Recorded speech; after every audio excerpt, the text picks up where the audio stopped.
This is Pete bringing you another video.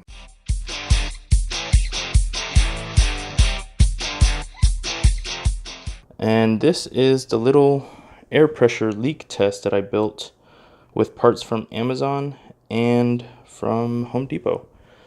The parts I got from Home Depot would be this T-valve and this extension that I got for I think $3 a piece.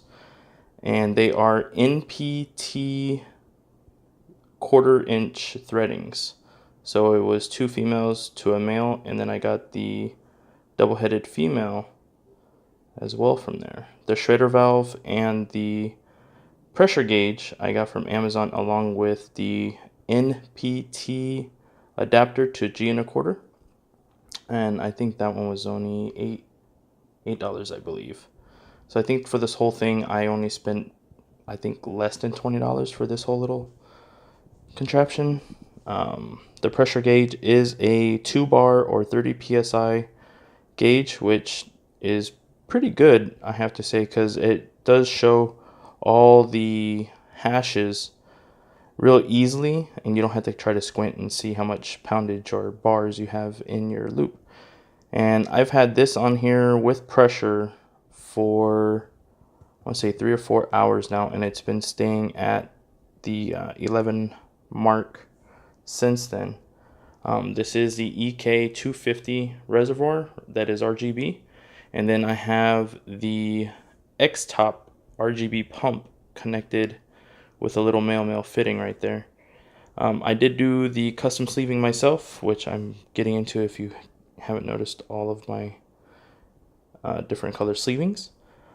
This is going to be parts of my setup. This is going to be the EK Velocity copper, and then I have the EK cryofuel, the system prep. This was the other reservoir I was going to use, but I decided to go bigger.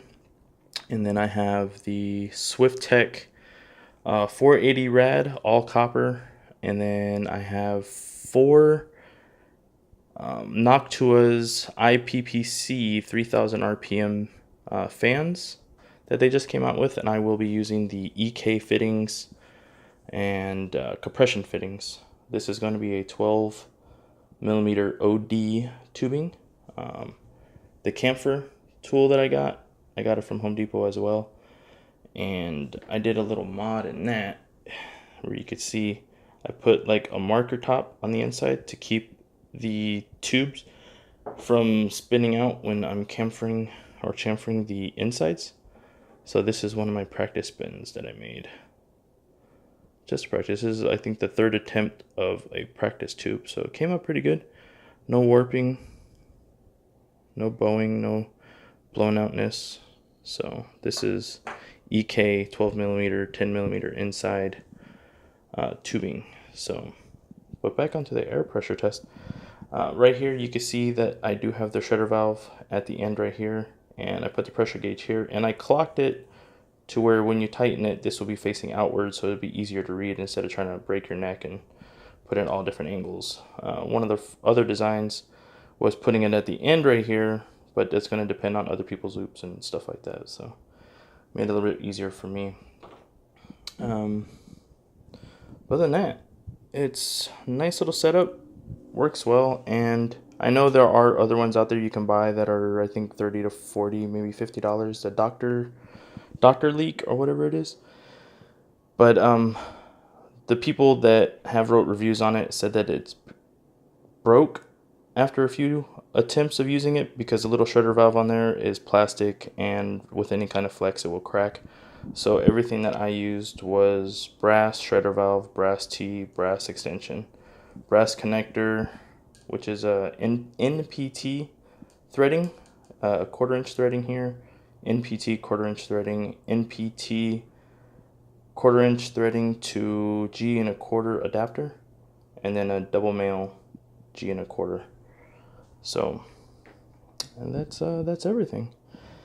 Thank you for watching. If you guys have any questions, please feel free to leave a comment below.